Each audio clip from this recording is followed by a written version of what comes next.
Hi, I'm Mark. I'm Maggie. And I'm Debbie. And you're watching Word of Mouth.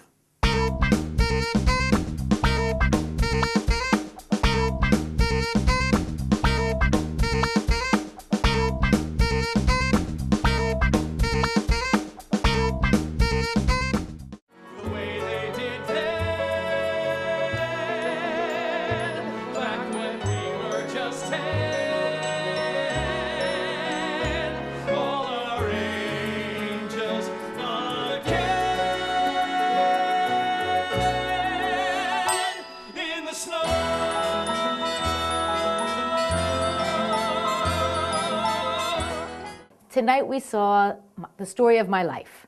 It chronicles a 30-year friendship between a somewhat eccentric bookstore owner and a best-selling author. Thomas Weaver comes out on stage to prepare to deliver the eulogy for his friend Alvin, his lifelong friend Alvin, who has just died. As Thomas begins to write this eulogy, the ghost of Alvin appears and is helping him write the eulogy by telling him, think of the stories, go back to the stories. And he starts with the story beginning with first grade and going into third grade and going into fifth grade and going into high school.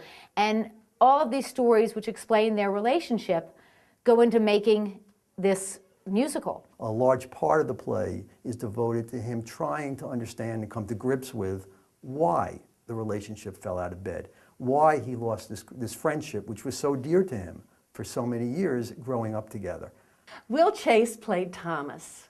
Thomas is the friend who goes away and becomes a famous writer.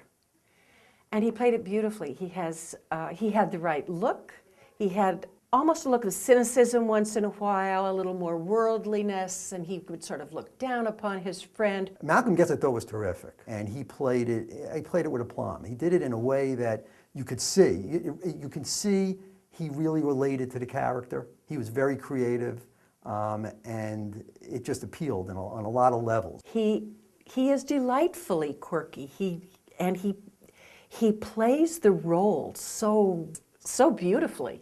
I mean, you just look at him and you think, oh, geez, what a nerd. You knew this kid in high school. He was the nerdy one. You liked him, but he was. Both Will Chase and Malcolm Getz really were terrific. These two men played their two characters perfectly. There's no chance anyone could have switched. No one's standing in for anybody else. They were wonderful in their roles. They really embodied the characters in the way they were supposed to, because you felt them, you believed it. They were totally believable in their roles. And they nailed every note. There was not a false note between the two of them, and there's a lot of singing in an hour and a half without break. Very hard to do, and it's hot up there, and my heart went out to them because that's hard. It's not the kind of musical that you think of when you think of the prototypical Broadway musical. You certainly don't leave the theater humming the tunes, and I don't think I'll remember any of the tunes. And the music is interesting. It's not something you're going to walk out humming. And in some respects it's very wordy, but you pay attention, you listen, because the words tell so much of the story. The music tells the story, and that's what it's, I think, intended to do. But it doesn't do much more than that, and that's where I think it falls a little short as a musical. I love how the set played into the story. I mean, it really is a part of the play. The set is another actor. There is a chair, a table, a speaker's rostrum, a ladder, platform ladder, and this wonderful bookcase filled with volumes. The entire stage and set, there are very few pieces on the stage, but whatever is there is basically painted the same color as Alvin's clothing. So he is part of that set, and Thomas is a separate entity that doesn't fit. I loved it. I really did. It's a workout for the two gentlemen, but it's a delight. It's delightful. I certainly related to it, as I said, on many levels. And that's the one good thing that I really take away from the show, because it made me think, and it gives you a lesson in life that's well worth learning.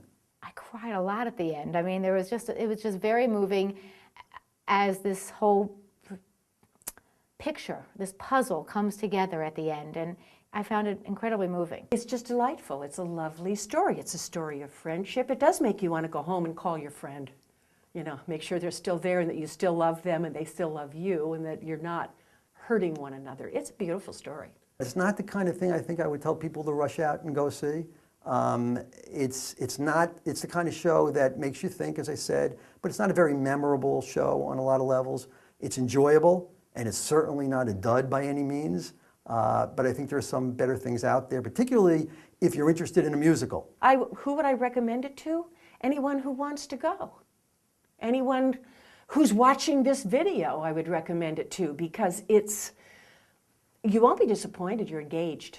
If you want to be entertained by 90 minutes, no intermission, of something you haven't seen before, which is in itself an accomplishment, I think you'll enjoy it. And the butterfly